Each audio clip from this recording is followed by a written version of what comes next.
অনুষ্ঠানের চরম শ্রদ্ধাবাদন সভাপতি, মঞ্চে উপবিষ্ট আজকের এই অনুষ্ঠানের অন্যতম প্রধান আকর্ষণ উত্তর পূর্ব ভারত এমারতে শরিয়া এর কেন্দ্রীয় সম্পাদক, আন্তর্জাতিক খ্যাতিসম্পন্ন ইসলামিক চিন্তাবিদ, রাষ্ট্রপতি পদক প্রাপ্ত শায়েখুল হাদিস পীর কামিল হযরত মৌলানা ফরিদউদ্দিন চৌধুরী দামাত বারকাতুহুম, অল ইন্ডিয়া মিল্লি কাউন্সিলের ত্রিপুরা রাজ্য কমিটির সহসভাপতি তথা মিল্লি কাউন্সিলের লিগেল এইড কাউন্সিলের চিফ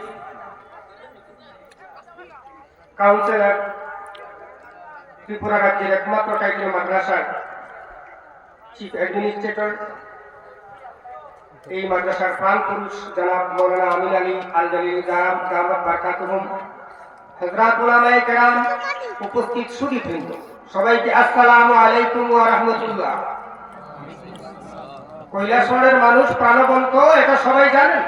আমরা এমন ভাবে সালামের জবাব দেব যাতে শুধু বদরপুর থেকে শোনা যায় যে এখানে বদরপুরের কৃতি সন্তান ফরিদউদ্দিন চৌধুরী সাহেব বসে আছেন। আমি আবারও সালাম দিচ্ছি, আসসালামু আলাইকুম ওয়া রাহমাতুল্লাহি ওয়া বারাকাতুহু।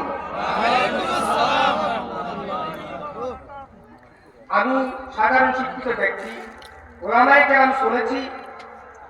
বিশেষ করে আজকের প্রধান আকর্ষণ মৌলানা ফরিদউদ্দিন চৌধুরী সাহেব। আজ থেকে অনুমান 3 বছর আগে যখন লকডাউন ছিল তখন তিনি ফেসবুকে কি পোস্টে লাইভে বলেছিলেন যে মাদ্রাসা শিক্ষা আমাদের জন্য একান্ত কর্তব্য। তখন ওনাকে আমি ফোন করেছিলাম, ওই সময় অত্যন্ত ব্যস্ততার সাথে সেই আয়াতটি তিনি আমাকে বলে দিয়েছিলেন। পবিত্র কুরআনের 9 নম্বর সূরা আত-তাওবা পৃষ্ঠা নম্বর 206 আয়াত নম্বর 122 আল্লাহ পাক বলেছেন, ওয়া মা কানাল মুমিনুনা ইলা আখিরুল আয়াত। যে আয়াতের তরজমা করতে আমি যাচ্ছি না, মুফাসসিরিনে কেরাম বলেছেন যে আমাদের জন্য কওমি প্রতিষ্ঠান, মাদ্রাসা প্রতিষ্ঠান প্রতিষ্ঠিত করা ফরজে কিফায়া, একান্ত কর্তব্য। সুতরাং আজকের যে এই টাইটেল মাদ্রাসা প্রতিষ্ঠিত হয়েছে, এটা আমিন আলী সাহেবের দায়িত্ব নয়, মুদাররিসিনে কেরামের দায়িত্ব নয়। এটা হচ্ছে আমাদের কৈলাসহর তথা ত্রিপুরার গোটা ত্রিপুরাবাসী মানুষের জন্য একান্ত কর্তব্য। প্রধান অতিথি বলবেন, আমাদের আকর্ষণ হযরত মৌলানা ফরিদউদ্দিন চৌধুরী সাহেব বলবেন। তো আমি এটা বলতে চাই যে ত্রিপুরা থেকে আমরা ছোটবেলায় দেখতাম ছাত্ররা বিদেশে পড়া পড়তে গিয়েছেন, দেওবন্দে গিয়েছেন, বদরপুর আল-জামিয়াতুল আরাবিয়াতে গিয়েছেন। কেন গিয়েছেন? ওদেরকে প্রশ্ন করা হলে বলতেন যে এখানে তো টাইটেল মাদ্রাসা নেই, আমরা সেখানে গিয়ে টাইটেল মাদ্রাসা পাস করার জন্য যাচ্ছি। আজকে আমাদের সেই ত্রিপুরাবাসী ছাত্রছাত্রীদের জন্য সেই দিন ফুরিয়ে গেছে। এখানে একটা টাইটেল মাদ্রাসা প্রতিষ্ঠিত হয়েছে। নট অনলি দ্যাট, আপনারা খুশি হবেন, আমার if I am not mistaken, there is no such Madrasa in Tripura. মহিলা মাদ্রাসা যে শাখা খোলা হয়েছে, এই শাখা খোলার পর আমাদের গ্রাম গ্রামান্তরের মহিলারা পবিত্র কুরআন তো শিখছেন, পাশাপাশি ওরাও টাইটেল পাস মৌলানা সাহেব হতে পারবেন, ওরাও মাদ্রাসায় শিক্ষায় শিক্ষিত হচ্ছেন। এটা পুরা ভারতবর্ষকে আমাদের এই প্রত্যন্ত রাজ্য ত্রিপুরা মহারাজ আমিন আলী সাহেব দেখতে দিচ্ছেন। তার জন্য আমরা জোরে সুরে একবার বলি আলহামদুলিল্লাহ। সুধীবৃন্দ, একজন ব্যক্তি ছিলেন যিনি বাংলাদেশে বাড়ি ছিল। উনি হঠাৎ করে বাংলাদেশ থেকে হিজরত করে বদরপুরে আসলেন। বদরপুরে এসে জমিয়ত উলামায়ে হিন্দের সাথে যুক্ত হলেন। পরবর্তী সময়ে প্রয়োজনের তাগিদে তিনি নজওয়াল তামিল ও ইমারতে শরিয়া নামক এমন একটা সংগঠন গঠন করেছেন। সেই সংগঠন গঠন করার পর গোটা উত্তর পূর্ব মানুষ, ভারতের মানুষ সেই সংগঠনের 90% মানুষ ধাবিত হয়ে গেল। মানুষ সেই সংগঠনে আকৃষ্ট হলো, মানুষ সেই ব্যক্তির কাছে গিয়ে মুরিদ হলেন এবং পরবর্তী সময়ে এমন একটা সংগঠন প্রতিষ্ঠিত হলো যে সংগঠনের ইউনাইটেড নেশনস অর্গানাইজেশন, রাষ্ট্রসংঘের 7 নম্বর চার্টারে বলা হয়েছে যে আমাদের গণতন্ত্রকে ফলপ্রসূ করতে হলে ভলেন্টারি অর্গানাইজেশন গঠন করতে হয়। Not only that, the constitution of India section 19(1)(c) তে বলা হয়েছে we have power, we have right to form social organization and voluntary organization. আরো বলা হয়েছে if we should not form such type of organization, democracy should not be fruitful, গণতন্ত্র ফলপ্রসূ হবে। সেই ব্যক্তি আল জামিয়াতুল আরাবিয়াতুল ইসলামিয়াকে পূর্ণাঙ্গ রূপ ধারণ করেন এবং উত্তর পূর্ব ভারতে মানুষের মধ্যে এক গণ আন্দোলন সৃষ্টি করেছিলেন। এই নবজাগরণ, ইসলামী নবজাগরণের নায়ক ছিলেন তিনি। আল্লাহ পাকের কাছ থেকে যদি সরাসরি উনি সেই সাহায্য না পেতেন, এত বড় পীর তিনি ছিলেন, যোগ্য শ্রেষ্ঠ অলি কামিল ছিলেন। সেই ব্যক্তির নাম আপনারা সবাই জানেন। আপনারা কেউ বলতে পারেন সেই ব্যক্তির নাম? জনাব ফিরোজ আলী সাহেব বলছেন মৌলানা আব্দুল জলিল রহমতুল্লাহি আলাইহি। সেই ব্যক্তির সুযোগ্য দাতা আপনাদের সামনে দাঁড়িয়ে আছেন। আল্লাহ পাকের কাছ থেকে যদি সরাসরি সহযোগিতা না পেতেন, তাহলে তিনি এত বড় সংগঠন তৈরি করতে পারতেন না। আল জামিয়াকে এত বড় প্রতিষ্ঠান রূপে তিনি প্রতিষ্ঠিত করতে পারতেন না। আসামের বিধানসভায় 30 বছর পর্যন্ত তিনি বিধায়কের দায়িত্ব পালন করেছেন। এর জন্যই বলছি, উদাহরণ দেওয়ার জন্য হযরত সুদীবৃন্দ, যদি আল্লাহ পাক কাউকে সরাসরি সহযোগিতা না করেন, তাহলে কোনো প্রতিষ্ঠান প্রতিষ্ঠিত করা সম্ভব হয় না। একজন ব্যক্তি আমি দেখেছি, যে ব্যক্তি সরকারি চাকরি করেন, সরকারি দায়িত্ব সম্পূর্ণরূপে পালন করে, একটা মহিলা মাদ্রাসা, পাশাপাশি একটা টাইটেল মাদ্রাসা, পাশাপাশি নগর তামির ও ইমারতে শরিয়ার সব সময়ের কর্মকর্তা, পাশাপাশি কাজী শরীয়ত, পাশাপাশি মুলক্কিনের সম্পূর্ণ দায়িত্ব পালন করে অতি অল্প সময়ে আয়োগ দায়িত্ব create the attention of honourable guest Maulana Fariduddin Chowdhury দেন, যে শুধুমাত্র 1.5 বছর 3 বছরের ভিতরে এই মাদ্রাসাকে উত্তর পূর্ব ভারতের মধ্যে একটা বিশেষ জায়গায় নিয়ে যেতে পেরেছেন। তিনি হচ্ছেন আজকের এই অনুষ্ঠানের এই মাদ্রাসার কর্ণধার অ্যাডমিনিস্ট্রেটর মৌলানা আমিন আলী সাহেব। আমরা সবাই দোয়া করি আল্লাহ পাক যেন ওনাকে দীর্ঘ হায়াত প্রদান করেন। অন্তঃস্থল থেকে প্রাণের সাথে, মহব্বতের সাথে, ভালোবাসার সাথে একবার বলি আমিন।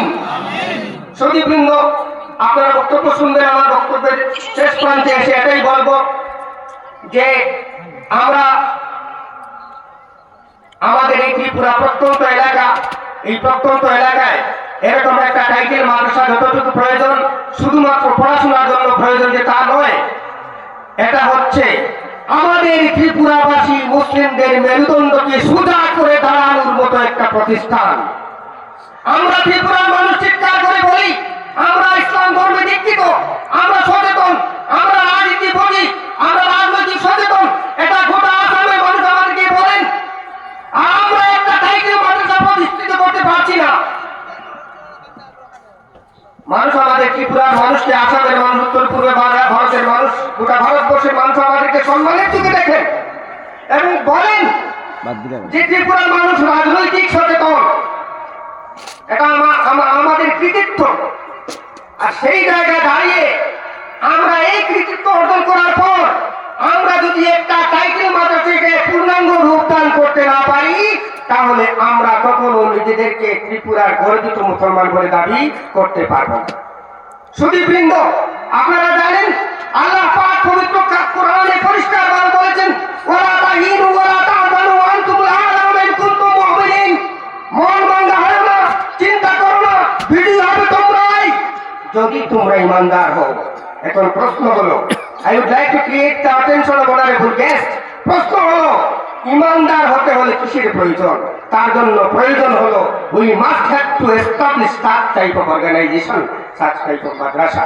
যদি মাদ্রাসা প্রতিষ্ঠিত না করি, তাহলে কখনো আমরা প্রকৃত ইমানদার হতে পারবো না, আলেম তৈরি করতে পারবো না। আর আলেম যদি তৈরি করতে না পারি, এই সমাজ কখনো মাথা উঁচু করে দাঁড়াতে পারবে না। কারণ একমাত্র উলামায়ে কেরাম আমাদেরকে সঠিক পথে নিয়ে যান। একটা কথাই বলছি, I would like to create the attention of honorable administrator হযরত মৌলানা আমিন আলী সাহেব, যে আজকের যে আমাদের এখানে অতিথি সাহেব বসে রয়েছেন, কিছুদিন আগে তিনি গিয়ে আমাদের গর্ব হোজাই শিবপুর মাদ্রাসায় তিনি দেওয়ায় হাদিসের সবক দিয়ে এসেছেন এবং তিনি আমাদের এখানে এসেছেন। তিনি আমাদেরকে মাদ্রাসার গুরুত্ব সম্পর্কে বলবেন। বেয়াদবি মাফ করবেন, আমি একটা কথা বলতে চাই যে যদি উলামায়ে কেরাম না থাকেন, এই ভারতবর্ষ সুন্দর ভারতবর্ষ থাকবে না। কারণ এই ভারতবর্ষে যখন ইংরেজ শাসন করেছিল, তারা যখন আমাদের উপর আঘাত করেছিল, উলামায়ে কেরামদেরকে জেলে পুড়িয়ে দিয়েছিল, উলামায়ে কেরামদেরকে আগুন দিয়ে জ্বালিয়ে দিয়েছিল, 57,000 উলামায়ে কেরামদেরকে ফাঁসির কাছে ঝুলিয়ে দেওয়া হয়েছিল। সেই সময় ইংরেজ বলেছিল, প্লিজ প্রক্লেম উলামায়ে কেরামদেরকে বলেছে তোমরা বলে দাও মুসলিমরা যাতে স্বাধীনতা যুদ্ধে যুক্ত না হয়। তখন আলিমদেরকে জানানোর পরও বলেছিলেন no we should not problem such type of ফতোয়া। তখন ভারতবর্ষে স্বাধীনতা করার জন্য, স্বাধীন করার জন্য আমার মতো কামাল মুসদ্দরকে ঘর থেকে বের করে এনেছিলেন উলামায়ে কেরাম। আমার মতো পেন্টাওয়ালা এমএলএদেরকে ঘর থেকে বের করে এনেছিলেন উলামায়ে কেরাম। ফিরোজ মতো ব্যক্তিত্বকে, কয়েস মিয়া সাহেবের মতো ব্যক্তিত্বকে, যারা সাধারণ শিক্ষিত ছিলেন তারা এগিয়ে আসেননি। প্রথমে এগিয়ে এসেছিলেন আবুল কালাম আজাদের মতো ব্যক্তিত্ব। তাই মহাত্মা গান্ধী বলেছিলেন যে I privilege that I could associate with Maulana Abul Kalam Azad. এটা মহাত্মা গান্ধী বলেছিলেন উলামায়ে কেরামদের সম্পর্কে। আমি শেষ করে নিচ্ছি, এই ভারতবর্ষে স্বাধীনতা, এই আকাশে যে আমরা আকাশের নিচে আছি, স্বাধীন ভাবে বসে আমরা বক্তব্য শুনছি, এই যে লাউডস্পিকারে কথা বলছি, এটা আমার কনস্টিটিউশন বলছে, আমার সংবিধান আমাকে অধিকার দিয়েছে। আর এই সংবিধান রচনা করতে গিয়ে মৌলানা ফরিদউদ্দিন সাহেবের মতো, মৌলানা আমির আলী সাহেবের মতো হাজার হাজার উলামায়ে কেরাম প্রাণ দিয়েছিলেন। ইনকলাব জিন্দাবাদ স্লোগান দেওয়ার সাথে সাথে ঘর থেকে বেরিয়ে এসেছিলেন উলামায়ে কেরাম। সাধারণ জনতা নতুন বড় তার স্ত্রীকে স্বামীকে বলতে যাও স্বাধীনতা যুদ্ধে যাও, আলিমদের ডাক এসেছে, ইনকলাব জিন্দাবাদ আওয়াজ উঠে গেছে। সুতরাং যদি আমরা স্বাধীন দেশপ্রেমী তৈরি করতে চাই, দেশকে যদি ভালোবাসি, হব্বুল ওয়াতনি মিনাল ঈমান, দেশকে যদি ভালোবাসি, তাহলে আমরা সবাই আজকে প্রতিজ্ঞা করব, আমরা সবাই গ্রাম থেকে গ্রামান্তরে এই টাইটেল মাদ্রাসায় বার্তা পৌঁছে দিব। আপনারা রাজি আছেন তো? হাত তুলে দেখান। আমাদের প্রধানমন্ত্রী মৌলানা ফরিদউদ্দিন চৌধুরী সাহেবকে দেখান। নারায়ে তাকবীর।